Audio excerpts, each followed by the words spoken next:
I've been involved in this struggle for many years. I used to think obsessively about Guantanamo, follow all the news, always had a lot to say. Well, the news has become only occasional now, as Seth laid out. I feel like I have far less to say, but let me share a couple of current thoughts that Deb beautifully queued up. This is being called a historic week in the life of the Republic because the former president has been charged again with many federal crimes.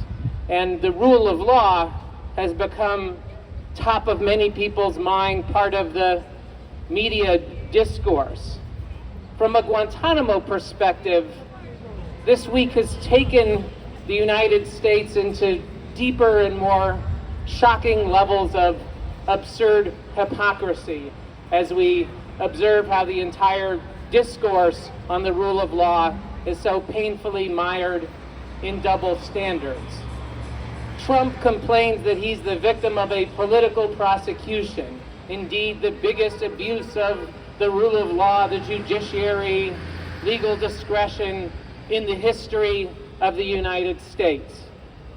He is, it would appear, plainly guilty of taking things that didn't belong to him, lying about having him, obstructing federal agents as they sought to get the documents back, and yet he is the victim of persecution and a witch hunt.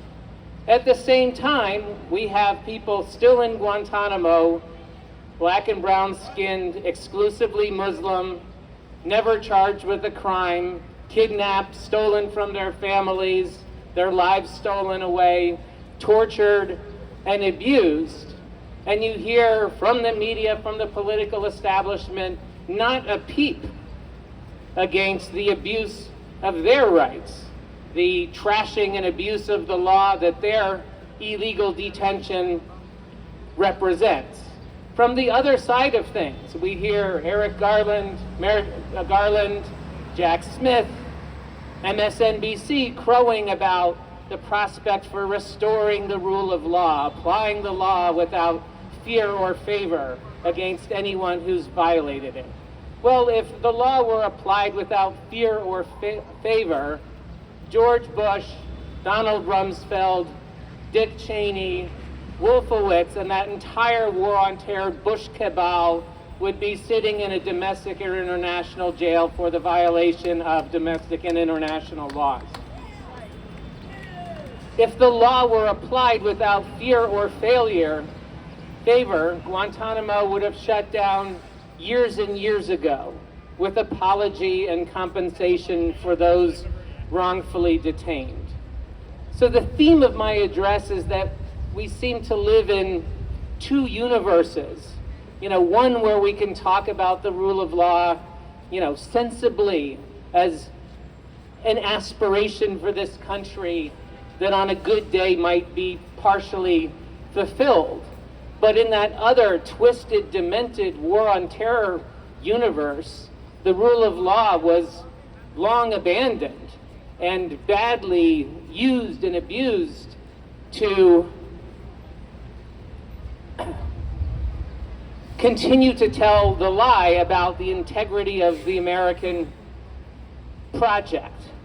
It's all disorienting and confusing and makes you wonder what this country is about, what responsible citizenship is about.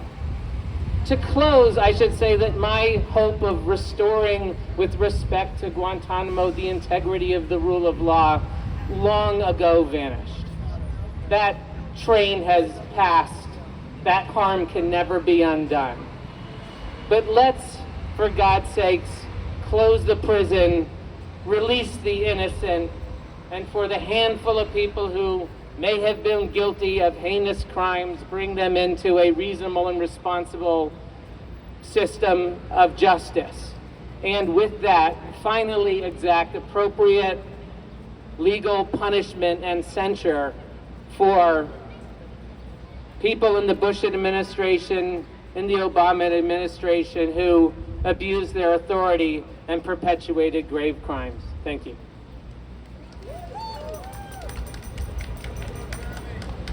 And the Trump administration. I